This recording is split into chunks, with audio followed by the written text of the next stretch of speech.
second of our new video blog series focusing on the immense community value of locally focused labor market information. I'm Eric Guernsey with the Durham Workforce Authority, and today I'm here with Teresa Shaver, Executive Director of the Business Advisory Center of Durham. Welcome, Teresa, and thank you for taking the time to be with us today. Eric, thank you for having me. Really great for me to have an opportunity to talk with you today about the good work that you do in the community. Absolutely. We're so happy to be able to work with you and the BACD and the community. So maybe we'll jump right into it. And if you want to share a little bit of background about the BACD and sort of the role that small businesses that you guys support play in our community. Absolutely, I'd love to. So the Business Advisory Center Durham, BACD for short, has been around for 22 years now.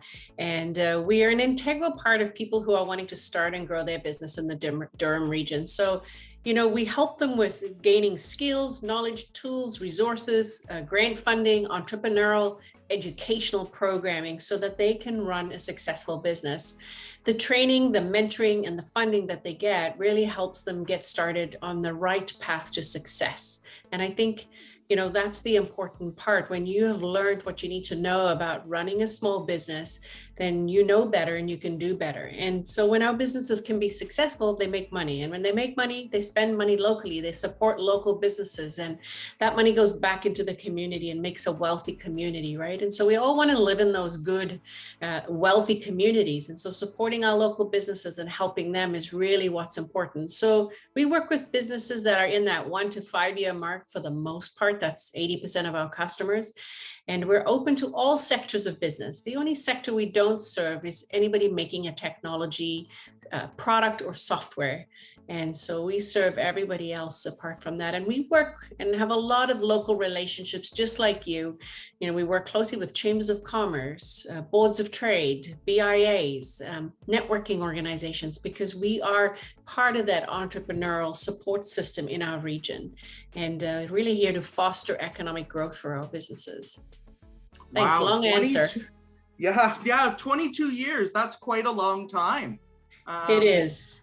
And as someone who actually has firsthand experience working with you and your team, I can wholeheartedly say you guys are the best at what you do. And I would encourage anybody who's listening and thinking about starting a business to make reaching out to the BACD their first priority. Thank you so much. You know what? We're so passionate about what we do. We don't all earn tons of money working in a not-for-profit, but the ability to work with these entrepreneurs is so exciting. I'm helping them, reach for their dreams and get the milestones that they hoped for. There's nothing better than that feeling, and helping small business, more than anything has been hit by COVID. So whatever support we can lend to them is really important right now. Thanks. No, for sure. Your team is changing lives and in the process changing the face of our community, which is amazing. There's no question that small businesses play an important role locally. On the topic of new businesses, can you touch on how a new entrepreneur coming into the BACD might leverage the available information on the local labor market while they're making decisions on how to set up, how to start, and how to move forward with their business? Right. One of the most integral pieces of work that someone who has an idea for a business has to do is research their business idea, the trends, the industry, the demographics of who their customer might be, what the demographics actually are. And so, we run workshops on market research. In fact, we've got one going on tonight, but we reference the Durham Workforce Authority's labor market information that they have. They've also got Jobs First Durham, which also has, data, economic data that they need. So the only way to really know if a business is going to work out is to see that there's a market and a need for someone to buy your product or service. And the only way to know that is to do market research. So for sure, our entrepreneurs all use the data that you have available to really make key decisions about what way and is my business going to be viable? Will this idea fly? Do I have the customers that I need? So absolutely integral piece of trying to get your business off the ground. Yeah, understanding the market is absolutely key. And I think by taking that time to review the information that we've compiled, they can make the best decisions for their businesses. Yeah. Now, in the case of new businesses, obviously it's very important, but what would you say to more established businesses? Is there still value in monitoring those trends? Absolutely. So that's one of the most important things to do as an existing business, is to keep your eye on the ball. What are the trends? How is business changing? And, even during COVID, there's been a huge wholesale change in how people buy and how people consume. And so I think you need your hand or your fingers on the pulse of that kind of data. So yes, important for brand new businesses, but for existing businesses to be competitive in their market, they also need to know that data. And then also think about existing businesses. What happens if they want to bring in new products? What happens if they want to hire new people and talent? What happens if they want to, change up their business plan, or they want to go into new markets, right? So now they want to sell globally. They're still going to need that data that you have. And, if they want to get hold of that data, they can come directly to us and we can put them in touch. And if they're our customers, they normally come to us and we connect with you, or they go directly to you. But I think it's essential today to use data to inform your business decisions that you're going to make. Absolutely, absolutely. And I think that COVID has really brought that to the forefront. Businesses that may have been chugging along just fine pre-pandemic are finding that this information is incredibly valuable as they start to look at what do things look like after the pandemic as we continue to pull through it. Absolutely, I totally agree with you. And you had mentioned our Jobs First Durham's tool, which is a series of things we have on our website that includes our job board, our job map, a career explorer. So it's really valuable for both the business owner, but also for the public.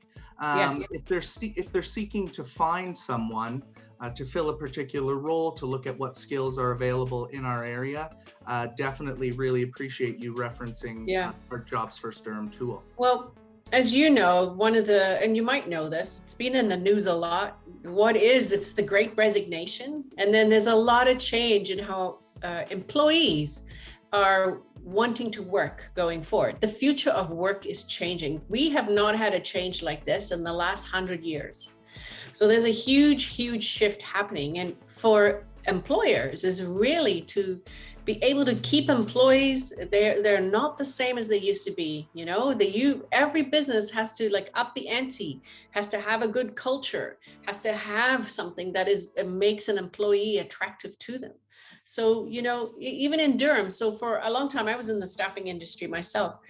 We had a captive market in Durham region, right? So we were a bedroom community, and 42% of our population used to commute out. So those people all wanted to stay here. Well, guess what? Now with the pandemic, that is a real opportunity. And so those people that can now stay here and work here, that means that there's a lot more competition for the employers that are here, because now those people are not going to be looking for local jobs because they can work from home anyway. So the talent pool is not going to be as strong as it needed to be. And as an employer, you're going to need to really have a comprehensive and a very competitive compensation package and culture for someone to buy into.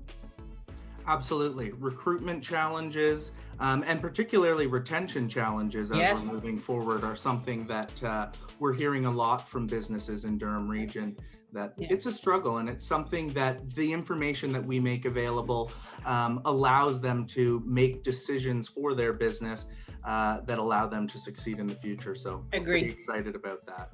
My final question for you, Teresa, is what can business owners and entrepreneurs locally do to support the collection of strong labor market data that they'll use in their decision-making process as they move forward? Eric, I think what our entrepreneurs can do is when we share the surveys and they get invited to round tables, that they take part and participate and share back their knowledge and their experience of what they're going through, so that we get the labor market data that's accurate and can be used to inform decisions. So thank you. No, absolutely. That's amazing. I think the more information we get from the community, the better information we can give to the community. So That's all the time we have for today. On behalf of our entire team at the Durham Workforce Authority, I want to thank you, Teresa, for taking the time to be with us here today. If anyone would like to connect with Teresa and her team at the Business Advisory Center of Durham, they can visit your website at www.bacd.ca. That's correct. Amazing. And I'd also encourage everyone to visit our website at www.durhamworkforceauthority.ca. Check out our Jobs First Durham tools and lots of amazing labor market information to help you make your business succeed. Thanks for being with us today, and stay safe.